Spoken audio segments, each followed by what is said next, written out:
કે ભાવનગર 2047ની નજરે અમે જોઈ રહ્યા છીએ. ભાવનગર જ્યારે જ્યારે ડેવલપમેન્ટની વાત કરે છે ત્યારે ફ્યુચરને ધ્યાનમાં રાખીને વાત કરી રહી છે. અમે હેરિટેજ લુકથી આ સર્કલ ડેવલપ કર્યું છે. નમસ્કાર દર્શક મિત્રો, ટોક વિથ ભાવનગરમાં હું છું નીતિન સોની. ભાવનગર મહાનગરપાલિકામાં આમ તો કહી શકાય કે છેલ્લા 31 વર્ષથી ભારતીય જનતા પાર્ટીનું શાસન છે. પરંતુ આપણે વાત કરી છે વર્ષ 2025-26 અને 26-27, અને તેમાં ખાસ કરીને વર્ષ 2024-27નું જે બજેટ રજૂ થયું અને મંજૂર થયું છે, 425 કરોડની પુરાંતવાળું આ બજેટ છે. પરંતુ આપણે કોઈ આંકડાકીય વાયાની વાત કરતા હોઈએ છીએ. લોકો એમ કહેતા હોય છે કે આંકડા છે તો આંકડાની માયાજાળ છે, પરંતુ ખરેખર ભાવનગરનો વાસ્તવિક વિકાસ કેવો થવાનો છે, કઈ રીતે ભાવનગર આગળ વધ્યું છે, આ બધી જ વાત કરવા માટે આપણી સાથે જોડ્યા છે ભાવનગર મહાનગરપાલિકા સ્ટેન્ડિંગ કમિટીના ચેરમેન રાજુભાઈ રાબડિયા. આપણે તેમની સાથે વાત કરીશું. રાજુભાઈ, સૌથી પહેલા આપનું સ્વાગત છે ટોક વિથ ભાવનગરમાં. રાજુભાઈ, જે પ્રકારે ભાવનગર મહાનગરપાલિકામાં ભારતીય જનતા પાર્ટી લગાતાર 31 વર્ષથી સત્તામાં છે, આ વર્ષની મને વાત કરવી છે. જે પ્રકારે બજેટ મંજૂર થયું છે, 425 કરોડ રૂપિયા જેવી પુરાંત પણ દેખાડવામાં આવી છે. ભાવનગરને વિકાસની વાત આપણે કરીએ તો કયા વિકાસની વાતો કરશું? ભાવનગર મહાનગરપાલિકા છેલ્લા 30 વર્ષથી અંત્યોદયના આધાર ઉપર અંત્યોદયનો ઉદય થાય એના માટે થઈને ભારતીય જનતા પાર્ટીનું શાસન કામ કરી રહ્યું છે. છેવાડાના માણસોને ઝડપથી અને ક્વોલિટીવાળો સેવાઓ મળે એના માટે અમે બધા જ મથામણો કરી રહ્યા છીએ. ગઈકાલે સાધારણ સભાની અંદર 1900 કરોડ અને 80 લાખનું 425 કરોડની પુરાંતવાળું બજેટ સર્વાનુમતે મંજૂર કર્યું છે. આમ જોવા જઈએ તો ભાવનગરને ડેવલપમેન્ટ માટે થઈને અલગ અલગ પોર્શનમાં વહેંચવાનો પ્રયત્ન કર્યો છે. જેમાં ઇન્ફ્રાસ્ટ્રક્ચરનો એક પ્રોજેક્ટ પોર્શન બનાવવામાં આવ્યો છે, એક રોડ અને રોડ કનેક્ટિવિટી માટેનો પ્રોજેક્ટ બનાવવામાં આવ્યો છે, એક જનરલી પીવાના પાણી માટેનો પ્રોજેક્ટ બનાવવામાં આવ્યો છે, એક ડ્રેનેજ અને સ્ટોમ લાઇનનો એક પ્રોજેક્ટ બનાવવામાં આવ્યો છે. અને જ્યારે આધુનિક યુગની અંદર દેશના યશસ્વી વડાપ્રધાન નરેન્દ્રભાઈ મોદી સાહેબના નેતૃત્વમાં સમગ્ર દેશ જ્યારે ટેકનોક્રિએટ બની રહ્યો છે, ત્યારે એક સોશિયલ મીડિયાને ધ્યાનમાં રાખીને ઓનલાઈન જે વ્યવસ્થાઓ છે એનો એક પ્રોજેક્ટ કરીને અને ભાવનગરના જે પેરીફેરીમાં મળેલા રાજાશાહી વખતના અને જે ગામો મળ્યા છે એમના જે તળાવો અમને મળ્યા છે એની બ્યુટિફિકેશન અને પાણી સંગ્રહ માટેની કાર્યવાહી માટેના આમ અલગ અલગ પોર્શનની અંદર ભાવનગરને વહેંચવામાં આવ્યું છે. રાજુભાઈ, ખાસ કરીને વાત કરતા કોઈ પણ સરકાર હોય અથવા સત્તાધીશો હોય, પાણી, રસ્તાઓ અને આરોગ્ય એ સુવિધા સૌથી પ્રથમ આપવી એ જવાબદારી પણ છે, અને લોકો ટેક્સ ભરતા હોય એટલે આપણે આપતા હોઈએ છીએ. આ ત્રણ મુખ્ય બાબત છે. પાણીની વાત કરવી છે આપણે, આરોગ્ય ક્ષેત્રે કેવા પ્રવૃત્તિઓ છે, શું કહેશો? ભાવનગર મહાનગરપાલિકા 13 વોર્ડમાં વિભાજિત થયેલું છે અને 13 વોર્ડની અંદર પ્રાથમિક, પહેલા આરોગ્યની વાત કરીએ તો પ્રાથમિક આરોગ્ય કેન્દ્ર એટલે અમારા પ્રાથમિક આરોગ્ય કેન્દ્ર જે સરકારશ્રીના નીતિ નિયમો પ્રમાણે ચાલી રહ્યા છે. અને 3 CSC સેન્ટરો આવ્યા છે જે 24 કલાક માટે કામ કરી રહ્યા છે, જેમાં નાના મોટા ઓપરેશન, નાની મોટી સર્જરી પણ થઈ રહી છે. અમારે અનેક પ્રાથમિક આરોગ્યની અંદર અત્યારે સામાન્ય જનરલ જે ડિલિવરી છે, દાખલા તરીકે અમારું નારીનું પ્રાથમિક આરોગ્ય કેન્દ્ર છે તો એમાં ડિલિવરી પણ થઈ રહી છે. હાલ અમે ડેન્ટલની સેવાઓ પણ શરૂ કરી રહ્યા છીએ. સરકારશ્રીના નોર્મ્સ પ્રમાણે જે મળવાપાત્ર સેવાઓ છે એની ઉપર ઉઠીને પણ ભાવનગર મહાનગરપાલિકા આગળ વધ્યું છે. સોનોગ્રાફીની ડોનરો દ્વારા વ્યવસ્થા કરી અને સોનોગ્રાફીની પણ ફેસિલિટી પ્રાથમિક આરોગ્ય કેન્દ્ર ઉપર આપવા માટે અમે આગળ વધી રહ્યા છીએ. ખાસ કરીને પ્રાથમિક આરોગ્ય કેન્દ્રમાં જ્યારે વાત કરી રહ્યા છીએ ત્યારે અમારા પ્રાથમિક આરોગ્ય કેન્દ્ર અમારા પોતાની માલિકીમાં અને અમારું પોતાનું બિલ્ડિંગ હોય એવા નેમ સાથે અમે અત્યારે છેલ્લા 5 વર્ષનો સરવાળો કરવા જઈએ તો લગભગ 7 પ્રાથમિક આરોગ્ય કેન્દ્ર અમે નવા બનાવવા જઈ રહ્યા છે. અત્યારે પ્રાથમિક આરોગ્ય કેન્દ્ર નવા બનતા હોય એવા તબક્કામાં પણ છે અને બાકીના બની પણ ચૂક્યા છે. દાખલા તરીકે હાદાનગરની વાત છે તો પ્રાથમિક આરોગ્ય કેન્દ્ર બની રહ્યું છે. વિઠ્ઠલવાડીની વાત છે તો પ્રાથમિક આરોગ્ય કેન્દ્ર બની રહ્યું છે. વડવા વોર્ડનું જે પ્રાથમિક આરોગ્ય છે એ ડોનરોને પેલું કરી કન્વિન્સ કરીને એ જમીન ડોનરો પાસે લઈને લોકોને સારી સુવિધા મળી રહે.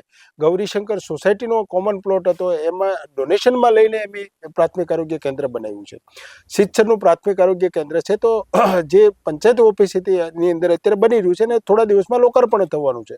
ભરતનગરનું જે આપણું પ્રાથમિક આરોગ્ય કેન્દ્ર છે નાના સ્કેલમાં હતું એને અત્યારે બનાવીને મોટા સ્કેલમાં ઉપર લઈ ગયા. 1+G+2 બધા જ પ્રાથમિક આરોગ્ય બની રહ્યા છે. મોટાભાગના પ્રાથમિક આરોગ્ય કેન્દ્રમાં 12 જેટલા બેડરૂમ, બાકીની admin, surgery room, doctor room ને આ બધી વ્યવસ્થાઓ સાથે એક આધુનિક રીતે શોભે એવું પ્રાથમિક આરોગ્ય કેન્દ્ર બનાવી રહ્યા છે. મહિલા કોલેજના પ્રાથમિક આરોગ્ય કેન્દ્રના જે આર્કિટેક્ટના જે ડિઝાઇન છે, તો તમે જુઓ તો પ્રાઇવેટ હોસ્પિટલને પણ એક ઝાંખી પાડે એ પ્રકારના પ્રાથમિક આરોગ્ય કેન્દ્ર કર્યા છે. એટલે બજેટ વાપરવાનો જે અમારો સિલસિલો ક્રમ રહ્યો છે, ઓન એન એવરેજ જે પ્રાથમિક આરોગ્ય કેન્દ્રની અંદર અમારો ખર્ચો થાય છે, એ ખર્ચાને વહેલી તકે લોકોને સેવામાં પરિવર્તિત થાય એના માટેના અમારા પ્રયત્નો રહ્યા. નવા તળાવ પણ બનાવવાની વાત હતી, એ શું છે? ભાવનગર મહાનગરની અંદર જે તળાવો અમને મળેલા હતા, જે તળાવો 5 ગામના અને ભાવનગર મહાનગર નું જે ભાવનગર રાજવી પરિવારે જે વિઝન સાથે બોર તળાવની ભેટ આપી છે, આ તમામ તળાવોની વાત કરીએ ત્યારે મોટા ભાગના જે તળાવો છે એમાં બ્યુટિફિકેશનનું કામ અમે કરવામાં આવ્યું છે, જેની અંદર લગભગ 10 જેટલા તળાવોનો સમાવેશ થાય છે.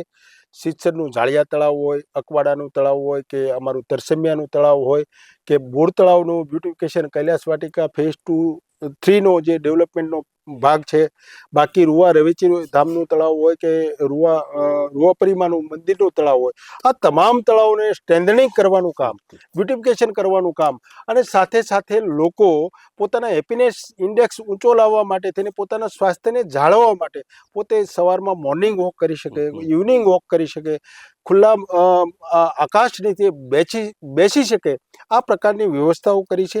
અત્યાર સુધીમાં બોર તળાવ સહિતના છેલ્લા 5 વર્ષના ડેટા જોવા જઈએ તો 35 કરોડથી વધારે ખર્ચે આ બધા જ તળાવોને સ્ટ્રેન્થન કરવાનું કામ કર્યું છે.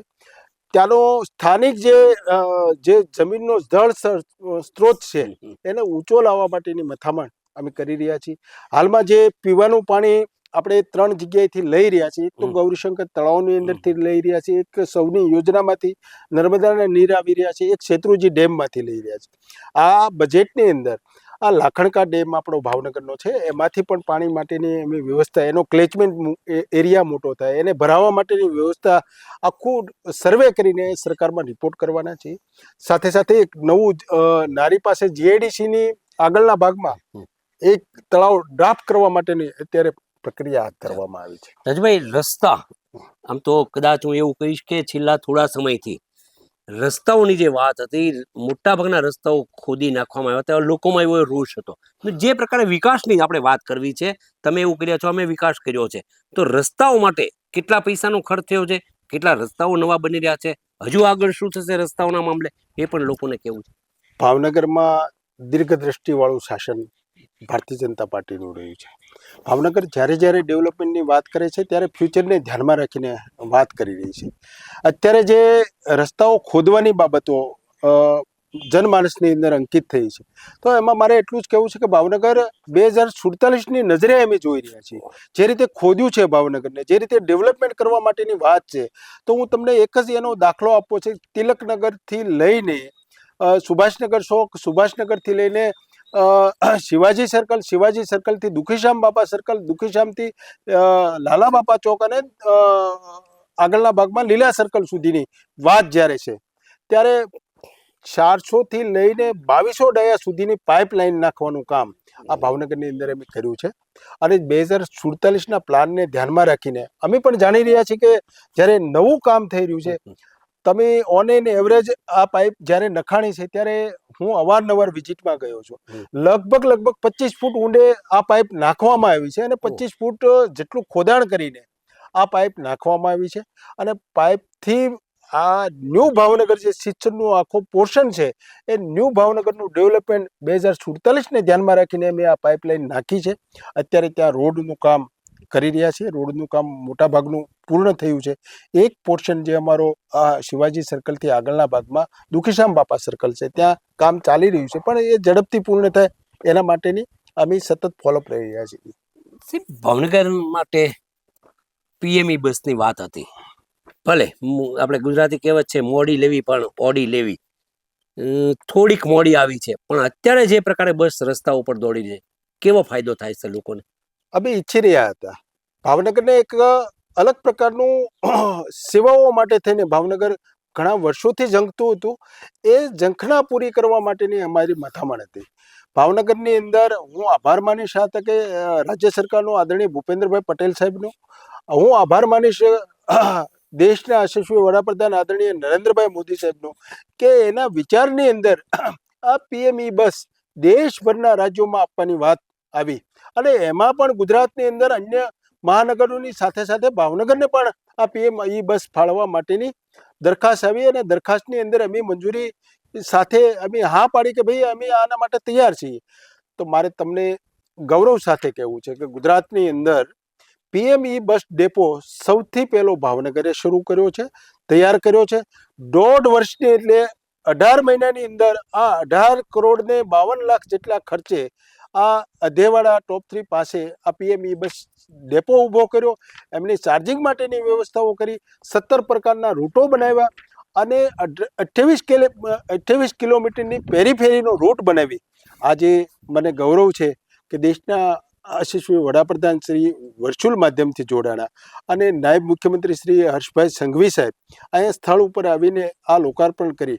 આજે નાના અને મધ્યમ પરિવારના લોકો છે એમને એક બહુ મોટો આર્થિક રીતે અને ટ્રાન્સપોર્ટની અંદર બહુ મોટો ફાયદો જોવા મળી રહ્યો છે. અમે વ્યક્તિગત જ્યારે મળીએ છીએ લોકોને ત્યારે એક જનમાનસની અંદર આ સેવા એક અલગ પ્રકારની સાપ ઊભી કરીને આવ્યું છે.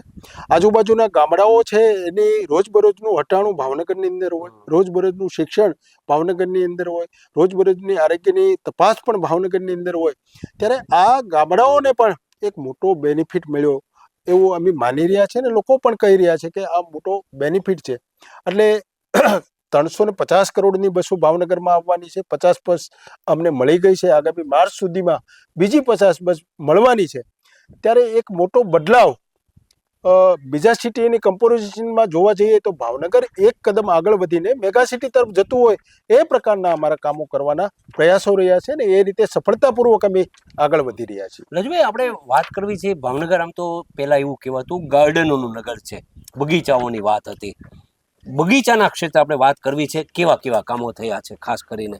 આમ ખાસ કરીને જોવા જઈએ તો ભાવનગર એક સર્કલોનું શહેર તરીકે ઓળખાતું હતું અને આ સર્કલોના શહેર તરીકે જ્યારે ભાવનગરની ઓળખ હતી ત્યારે સરદારનગરનું સર્કલ હોય કે ઘોઘા સર્કલ હોય કે મહિલા કોલેજ સર્કલ હોય, શિવાજી સર્કલ હોય કે મોખડાજીનું કે નીલમબાગ મહારાજા કૃષ્ણકુમારસિંહજીનું જ્યાં પ્રતિમા સ્થાપિત થઈને આપણે સૌ ગૌરવ લઈ શકીએ એવા નીલમબાગ સર્કલ હોય કે વિજરાજનગરનું સર્કલ હોય કે મારો સેવાડાનો વિસ્તાર કપરા જેવા વિસ્તારની અંદર બુદ્ધદેવ સર્કલ હોય અને નવી એન્ટ્રી જે બની રહી છે સિચ્છનની અંદર હિલ પાર્ક ચોકડી, તો એ સર્કલ હોય. આ બધા જ સર્કલોને જ્યાં જૂના સર્કલો હતા એને ડેવલપ કરવા, રીડેવલપ કરીને નવા બનાવવાનું કામ કર્યું છે. એમાં ખાસ કરીને મહિલા કોલેજ સર્કલ હોય, ઘોઘા સર્કલ હોય કે સરદારનગરનું સર્કલ હોય, અધેવાડાની અંદર બાકીના પોર્શનની અંદર અમે જે વચ્ચેનું ડિવાઈડર છે એને ડેવલપ કર્યું છે. બુદ્ધદેવ જેવા સર્કલને 3 વખત અમે ટેન્ડર કરીને લોકોને, નાના માણસોને સેવા કેમ મળી રહે એવા હેતુ સાથે બુદ્ધદેવ સર્કલનું અત્યારે નિર્માણનું કામ થઈ રહ્યું છે. અને હિલ પાર્ક જેવા સર્કલને અમે નવું એક પ્રસ્થાપિત કરીને નવું સર્કલ એને પણ LOI આપી દીધો છે. લગભગ આવતા દિવસોમાં 10 થી 15 દિવસમાં આ સર્કલનું કામ પણ શરૂ થવાનું છે. મહારાજા કૃષ્ણકુમારસિંહજીનું સર્કલ હતું. આ દેશને આઝાદીના ઇતિહાસની અંદર મહારાજા કૃષ્ણકુમારસિંહજી અને એમના પરિવારે, રાજવી પરિવારે જે રીતે સરદાર સાહેબને પહેલું રાજ્ય આપીને આ અખંડ ભારતની રચનામાં એની આહુતિ આપી છે, ત્યારે એમના સર્કલને પણ ડેવલપ કરવાની નેમ સાથે અમે હેરિટેજ લુકથી આ સર્કલ ડેવલપ કર્યું છે. આમ જોવા જઈએ તો 15 કરોડ ને 22 લાખના ખર્ચે આ નાના મોટા સર્કલો અમે ડેવલપ કર્યા છે. લોકોની સુખાકારી માટે આ સર્કલો આપ્યા છે. અને સર્કલોની અંદર પણ અમે એક નવી વ્યવસ્થા ભાવનગર મહાનગરપાલિકાએ કરી છે કે જેની અંદર મહિલા કોલેજ જેવા સર્કલની અંદર, વિજયરાજના જોગર્સ પાર્કની અંદર સવારમાં પ્રભાતિયા વાગે, સાંજે કીર્તન થાય, ભજન થાય અને શનિવારે હનુમાન ચાલીસા વાગે. અને આપણી જે સંસ્કૃતિ, આપણો જે ધરોહર છે એને આવતી પેઢીને વારસામાં કંઈક આપવા માટેના અમારા પ્રયાસો રહ્યા છે અને એ પણ કામ કર્યા છે. રજુ, ભાવનગર બીજા મહાનગરોની જેમ તમે કહો છો ડેવલપ થઈ રહ્યું છે, હાઈરાઇઝ બિલ્ડિંગો પણ બની રહ્યા છે, ક્યારેક ફાયરની પણ ઘટનાઓ બનતી હોય છે. હવે નવું શું લાવી રહ્યા છે ફાયરને લઈને? ભાવનગર મહાનગરપાલિકા જે રીતે વિસ્તરી રહ્યું છે, જે રીતે વિકાસ થઈ રહ્યો છે, ફાયર સ્ટેશનો માટે થઈને નિર્મલનગર ને પ્રભુદાસ તળાવ આપણી પાસે બે જ વિકલ્પો હતા. અને આ ફાયર સ્ટેશનોમાંથી ઉઠીને આગળ વધીને આ ફાયર સ્ટેશનો નવા બનાવવા માટે થઈને પ્રભુદાસ તળાવનું કામ તો ઓલમોસ્ટ પૂરું થવા આવ્યું છે, પરંતુ વિસ્તારને ધ્યાનમાં રાખીને એકદમ નજીકના સમયમાં ફાયરની ગાડીઓ પહોંચે એ પ્રકારનું આયોજન કર્યું છે, જેની અંદર સિચ્છરનું ફાયર સ્ટેશન અત્યારે બની રહ્યું છે. તરસેમ્બાનો ડીપીઆર તૈયાર થઈને એનું ટેન્ડર લેવલે કામ પણ પહોંચ્યું છે. તરસેમ્બાની અંદર આગામી દિવસોની અંદર અમે સિત્રા ફુલસર વિસ્તારને પણ કવર કરી રહ્યા છે, અને સિત્રા ફુલસર વિસ્તારમાં પણ ફાયર સ્ટેશન બને આ માટેનો પ્રયાસો કર્યા છે. જે ફાયર સ્ટેશનો બનાવી રહ્યા છે એ ક્વાર્ટર સાથે બનાવી રહ્યા છે. નિર્મલનગરનું ક્વાર્ટર બની રહ્યું છે. ફાયર સ્ટેશન પાડવા માટેની મંજૂરી અમે મૂકી છે, નવા ફાયર સ્ટેશનો સાથે, નવા સાધનો સાથે, અને 150થી વધારે સ્ટાફની ભરતી કરીને ભાવનગરને એક સેવા મળી રહે. અને એમાં હાઈરાઇઝ જ્યારે બિલ્ડિંગોની વાત આવી રહી છે, ત્યારે 60 મીટરથી ઉપરના બિલ્ડિંગોને પણ સેફટી વાઇઝ જ્યારે બચાવવાની વાત આવે છે, ત્યારે એના માટે એક TTL નામનું મશીન છે, એ પણ આ બજેટની અંદર જોગવાઈ કરી છે કે આગામી દિવસોની અંદર લગભગ એનું અંદાજિત 18 કરોડ જેટલું બજેટ છે, અને TTL મશીન ભાવનગરમાં લઈને આ સેવા પણ પૂરી પાડવાના છીએ. રાજભાઈ, સૌથી મહત્વની બાબત છે ડ્રેનેજની વાત હોય છે. ડ્રેનેજની જે વાત હોય છે, રાજાશાહી સમયમાં નખાયેલી ડ્રેનેજ વર્ષો થયા છે. ગોહિલવાડ સ્ટેટ હતું ત્યારથી લઈને આજ સુધી ભાવનગરની જે ડ્રેનેજ વ્યવસ્થા એ અતિ સુંદર સર્વશ્રેષ્ઠ હતી. એમાં આપણે કઈ ડેવલપમેન્ટ કરી રહ્યા છે? ભાવનગરના ડ્રેનેજ અને વરસાદી પાણીના નિકાલ માટે છેલ્લા ઘણા વર્ષોથી અમે મથામણ કરી રહ્યા છીએ, અને એ મથામણમાં બારીકાઈથી જે કામ થઈ રહ્યા છે એમાં માઇક્રો પ્લાનિંગ કરી રહ્યા છે.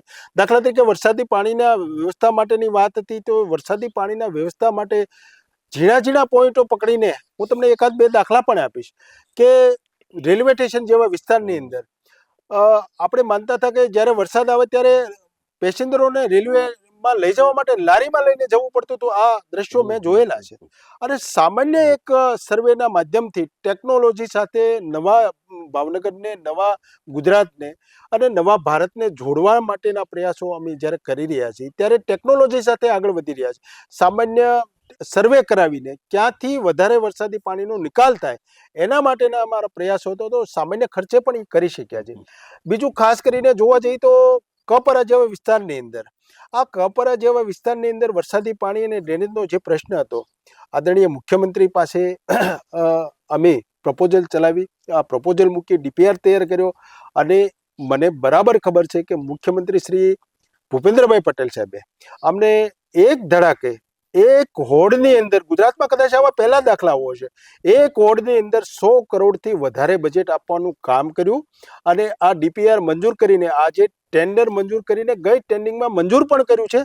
અને આગામી દિવસોની અંદર ભાવનગરના કપરા એક વોર્ડની અંદર 116 કરોડનું કામ વરસાદી પાણીના નિકાલ અને સાથે સાથે ડ્રેનેજના પ્રોજેક્ટ માટે કર્યું. આની સાથે કુંભારવાડા જેવો વિસ્તાર છે, અમારો પૂજાનગર જેવો વિસ્તાર છે, અમારો પાછળનો સિત્રા જે વિસ્તાર છે, આ બધી જ જગ્યાએ અત્યારે બોક્સ ડ્રેનના કામો ચાલુ છે. અમુક જગ્યાએ સર્વે ચાલુ છે. જે રીતે વર્તેજનું પાણી આવતું હતું, તો રાજ્ય સરકારમાંથી અલગ રીતે અમારા ધારાસભ્યશ્રીઓ જીતુભાઈ વાઘાણીના પ્રયાસોથી 43 કરોડનો પ્રોજેક્ટ અમારા ભાવનગરમાં આવતા પાણી માટે થઈને કરીને એક અલગ પ્રકારની વ્યવસ્થા કરી છે.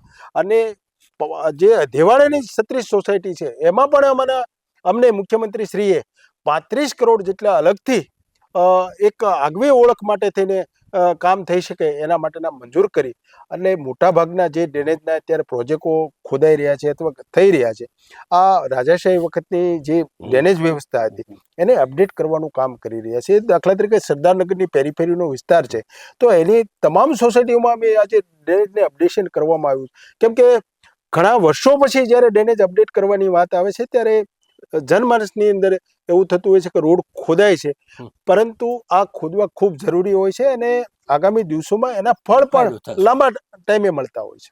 રાજભાઈ, ખાસ કરીને વાત કરીએ, વડાપ્રધાન નરેન્દ્રભાઈ મોદીનું એક સપનું છે સ્વચ્છ ભારત, સ્વચ્છ મિશન. એક મોટું બહુ મિશન છે, લોકોની સમજાવટથી લઈ અને છે ઉચ્ચ કક્ષા સુધી સ્વચ્છતાની આપણે વાત કરતા હોય. આજે સંપૂર્ણ વિભાગ છે સોલિડ વેસ્ટ અંદર આવતું હોય છે, એના માટે ભાવનગરમાં કેવું કામ થાય છે? સોલિડ વેસ્ટ વિભાગ, મેનેજમેન્ટ વિભાગ અમારા 13 વોર્ડને વિભાજિત રોજબરોજનું જે નીકળતું દૈનિક ઘર વપરાશનું કચરું છે, જે રોજબરોજના કોમર્શિયલ એકમોમાંથી નીકળતું કચરું છે એને ઉપાડવા માટેની અલગ પ્રકારની વ્યવસ્થાઓ અમે કરી છે. એના ટેમ્પલ બેલ એને જીપીએસથી સિસ્ટમથી જોડવામાં આવ્યા છે.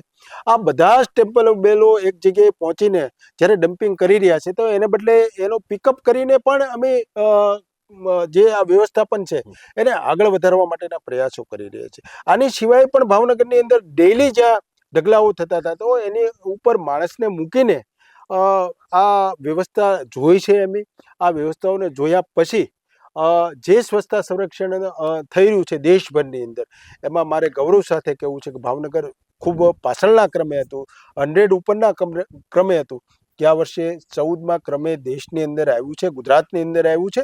અને આ 14મો ક્રમ છે એ જ દેખાડે છે કે દેશના વડાપ્રધાન નરેન્દ્રભાઈ મોદી સાહેબ જે રીતે સ્વચ્છતા માટે આગ્રહ રાખી રહ્યા છે એ જ રીતે ભારતીય જનતા પાર્ટીનું શાસન ભાવનગરની અંદર આ સ્વચ્છતા માટે આગ્રહી બની રહ્યું છે અને લોકોની સ્વચ્છતા માટે આદતો બદલે એના માટેના અલગ અલગ ઘણા બધા કામો કરી રહ્યા છે. રજભાઈ, મેં વાંચ્યું છે બજેટની પુસ્તિકા મારી પાસે પણ આવી છે. ઓડિટોરિયમ બનાવવાની નવી વાત છે, રીડિંગ લાઇબ્રેરી બનાવવાની વાત છે. આવા શું છે? ભાવનગર મહાનગરપાલિકા 2 વિધાનસભાની અંદર વહેંચાયેલું છે અને આ બંને વિધાનસભાને જ્યારે વિસ્તારની દ્રષ્ટિએ ભૌગોલિક રીતે જોવા જઈએ તો સરદારનગર મેઘાણી ઓડિટોરિયમ પૂર્વ વિધાનસભાની અંદર છે અને કાર્યરત છે, ખૂબ સારી રીતે ચાલી રહ્યું છે. પશ્ચિમ વિધાનસભા વિસ્તાર જે રીતે વિસ્તર્યો છે, ચિત્રાના વિસ્તારો હોય કે મીરાનગર સુધીનો વિસ્તાર હોય, ત્યારે નાના મોટા કાર્યક્રમોમાં માણસોને એક લેવલથી બીજા લેવલ સુધી આવવું પડતું હોય છે અને એને કરતાં પણ આ કલા અને સંસ્કૃતિનું નગર છે, આ કલાકારોનું નગર છે અને એની અંદર આજે મારે કહેવું છે કે 60 કરોડના ખર્ચે અમે ટેન્ડર કરીને LOI આપવા સુધી પહોંચ્યા છીએ. નીલમબાગ જેવા જગ્યા ઉપર, નીલમબાગ SBS ની બાજુની જગ્યા ઉપર અમારું જે જૂનું બસ ગેરેજ હતું ત્યાં એક સરસ મજાનું 800, 850 અલગ અલગ રેન્જમાં બેસી શકે એવી 800થી વધારે કેપેસિટીનું ઓડિટોરિયમનું નિર્માણ થશે. લોકોની સેવા માટે લગભગ 24 મહિનાનો એનો સમયગાળો છે અને સમયગાળાની અંદર આ એક નવી ફેસિલિટી ભાવનગરમાં મળવાની. હું જ્યારે સ્ટેન્ડિંગ કમિટીના ચેરમેન તરીકે જ્યારે જવાબદારી નહોતી મારી પાસે, ત્યારે મારા મનમાં એક નગરસેવક તરીકે જ્યારે હું કામ કરતો હતો ત્યારે 2-3 વસ્તુઓ મારા મનની અંદર ઘૂંટાતી હતી, રમતી હતી. એક વસ્તુ એવી હતી કે નાના અને મધ્યમ પરિવારના લોકોને સામાજિક પ્રસંગો જે કરવાના છે એ કરવા માટે મુશ્કેલી જે અનુભવી રહેતા એની પીડા કોણ સમજે અથવા ક્યાં જાય? તો એના માટે થઈને વિચારવા માટેના મેં પત્રો પણ જૂના કાળમાં લખેલા છે. બીજી વસ્તુઓ, રમતગમત ક્ષેત્રે ભાવનગર ખૂબ આગળ વધી રહ્યું છે, ત્યારે એક સ્પોર્ટ્સ કોમ્પ્લેક્સથી ભાવનગર ના ચલાવી શકે, આ વાત પણ મારા મનમાં હતી. એક જે રીતે અગ્નિ સંસ્કારની વાત આવે છે, 16 સંસ્કારોમાંનો એક સંસ્કાર અગ્નિ સંસ્કાર. માણસના મૃત્યુ પછી અગ્નિ સંસ્કાર થઈ રહ્યા છે અથવા દફન વિધિ થઈ રહી છે, જે ધર્મની પેલી હોય એ પ્રમાણે થઈ રહ્યું છે. પણ પશુ પંખી જ્યારે મૃત્યુ પામે છે ત્યારે એની સામે કોઈ જોતું નથી અથવા મહાનગરપાલિકાની એક વ્યવસ્થા હોય છે, એનો નિકાલ થતો હોય છે. આ બધી જ વિચારો મારા મનની અંદર રમતા હતા અને મને જ્યારે સ્ટેન્ડિંગ કમિટીના ચેરમેન તરીકે મોકો મળ્યો છે અને મને અવસર મળ્યો છે, મારી ફરજના ભાગ રૂપે મેં જવાબદારી સ્વીકારી છે, ત્યારે આ બધા જ વિચારોમાંથી મેં પાર્ટી પ્લોટ નિર્માણ કરવાનું કામ અમારા શહેર અધ્યક્ષ શ્રી એ વખતે અભયભાઈ હતા અને અત્યારે કુમારભાઈ કામ કરી રહ્યા છે, ત્યારે પરામર્શ કરીને તરસીમાની બંને અમારી ઝોનલ ઓફિસને એની બાજુમાં પાર્ટી પ્લોટો બનાવ્યા છે અને એ અમે નેમ સાથે કહીએ છીએ કે એ પાર્ટી પ્લોટ અમે પોતે જ ચલાવવાના છે. એટલે ગરીબ અને મધ્યમ પરિવારનો માણસો છે એને પોતાને સામાજિક કામો કરવા માટે, તેને નાના મોટા પ્રસંગો કરવા માટે આ પાર્ટી પ્લોટનો ઉપયોગ કરશે.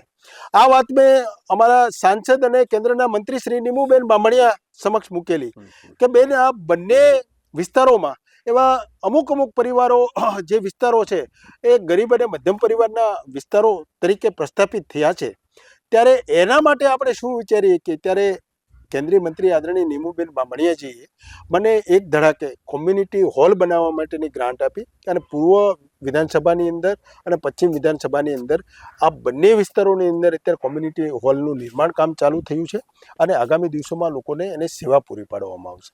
આ સાથે સાથે પશ્ચિમ વિધાનસભા વિસ્તારની અંદર જે લોકો પોલીસની ભરતી માટે જવાના છે હમ. અને પોલીસની ભરતી માટે ગ્રાઉન્ડ માટે મુશ્કેલી પડતી હતી. અમારા નગરસેવકો, અમારા ધારાસભ્યશ્રીઓ એના માટે વૈકલ્પિક વ્યવસ્થાઓ કરતા હતા, પરંતુ કાયમી વ્યવસ્થા માટે શું, એવો જ્યારે પ્રશ્ન આવતો હતો ત્યારે બંને વિસ્તારોની અંદર આજે મારે ગૌરવ સાથે કહેવું છે કે બંને વિસ્તારોની અંદર લગભગ અંદાજે 55 કરોડથી 60 કરોડના ખર્ચે 2 સ્પોર્ટ્સ કોમ્પ્લેક્સનું નિર્માણ કરી રહ્યા છે. બંનેના એલઓએ અપાઈ ગયા, એકનું ખાતમુહૂર્ત થઈ ગયું છે અને એક ખાતમુહૂર્ત થોડા દિવસોમાં કરવાના છે. તો આ કામથી એક સ્પોર્ટની એક્ટિવિટીને એક મોટું બળ પૂરું પડશે અને ભાવનગર એમ પણ સ્પોર્ટ લેવલે ખૂબ આગળ છે. અહીંયા રણજીત ટ્રોફીના ખેલાડીઓ પણ ઘણા બધા છે.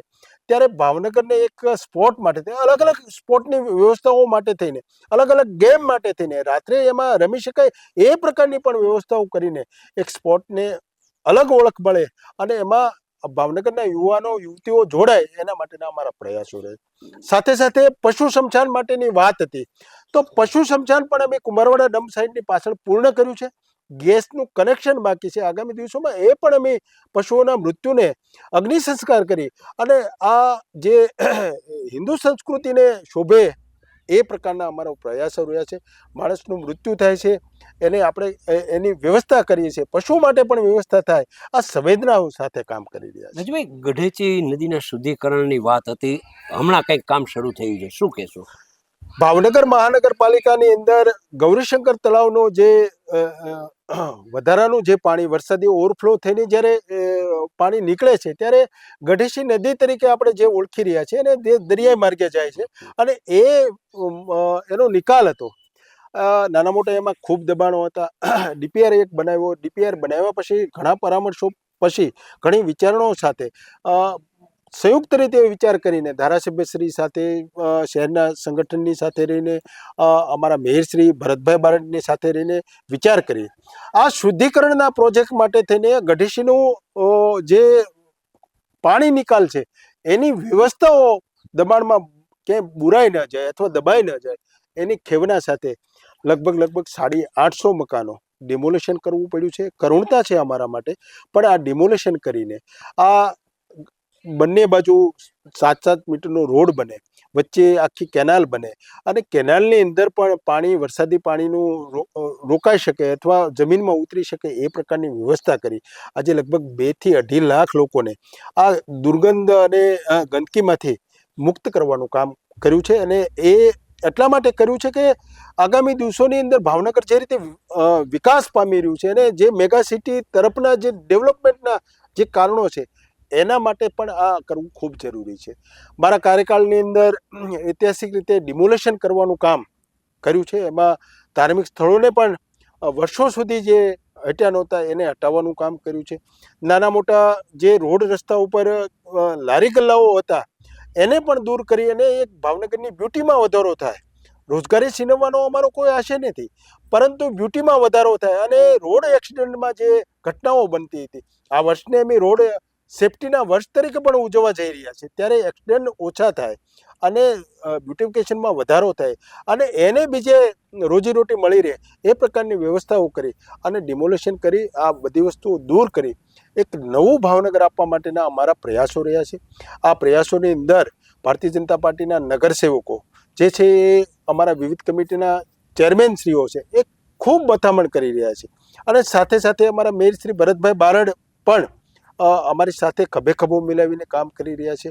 અમારા સંગઠનના હોદ્દેદારો હોય, આદરણીય અભયભાઈ, હું આ તકે એમને પણ યાદ કરું છું, અભયસિંહ ચૌહાણને, આ તકે હું કુમારભાઈ શાહને પણ યાદ કરું છું, આ તકે અમારા બંને ધારાસભ્યો શ્રી જીતુભાઈ વાઘાણી હોય કે સેજલબેન હોય કે અમારા કેન્દ્રીય મંત્રી નીમુબેન બામણિયા હોય અને મનસુખભાઈ માંડવિયા આપણા સાંસદ નથી પણ ભાવનગરનું પોતાનું જિલ્લો છે, પોરબંદરના સાંસદ તરીકે પણ જ્યારે જ્યારે જરૂર પડી છે ત્યારે આપણા મનસુખભાઈએ ગુજરાતનું ગૌરવ તો વધાર્યું છે પણ ભાવનગર માટે પણ જ્યાં જ્યાં જરૂર પડી છે ત્યારે ખડે પગે ઊભા રહીને ભાવનગરના વિકાસ માટે ભાવનગરની આ ચૂંટાયેલી જનપ્રતિનિધિઓની ટીમ, ભારતીય જનતા પાર્ટીનું શાસન કાયમ માટે ટીમ બનીને કામ કરી અને એક ભાવનગરને એક સ્ટેપ આગળ લઈ જવા માટેની મથામણ કરે છે. દર્શક મિત્રો, આપણે વાત કરી ભાવનગરના વિકાસ માટેનું જે મેપ રોડ તૈયાર થઈ ચૂક્યો છે. 2026-27નું વર્ષ છે, અતિ મહત્વનું છે ભાવનગર માટે. કદાચ આગામી દિવસોમાં હવે ભાવનગર મહાનગરપાલિકાની ચૂંટણીઓ પણ આવવાની છે એકાદ બે મહિના પછી. જે પ્રકારે રોડમેપની વાત કરી, વિકાસની વાત કરી હતી, ભાવનગર મહાનગરપાલિકાના સ્ટેન્ડિંગ કમિટીના ચેરમેન રાજુભાઈ રાબડિયાએ આગામી દિવસો છે એ ભાવનગરના છે અને ભાવનગર હવે રાજ્યના અન્ય મહાનગરોની જેમ વિકસિત બની રહ્યું છે તેવું તેમણે કહ્યું છે. ફરી મળીશું એક નવા વિષય સાથે. ત્યાં સુધી રજા આપશો.